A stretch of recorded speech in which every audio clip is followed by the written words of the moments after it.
Joseba López, 870 egun geroago berriz ere garaipena lortu duzu, oso emozionala, asko pasa duzu berri bere honea iritsi arte, baina gaur azkenean berri bere garaipena itzuli da zure gana egun gogorra, ez?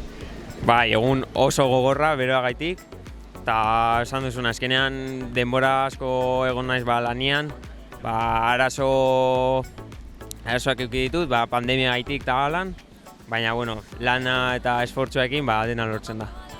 Bakarri joan zera, lasterketa erdi aldera, esfortzu handia zenekan, gainera beroarekin are handiagoa, baina horren apostua egin duzu, eta gainera buruari erronka handia, oso hurbil zenituen une oro, baina mantendu duzu tartea, eta azkenean minutu batenak irabazi duzu.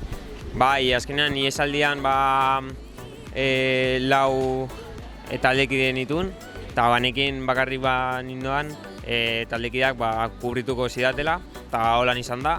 Eta pultsoa banekin oso zaila zela harrapatza, azkenean bakarrik Arabaiko txirrindularia atzetik tirakazioan, eta hori horrela izan da. Oso emozionatuta zinean, helmugan. Bai, oso emozionatuta, bai. Zorionak, Joseba. Mila esker.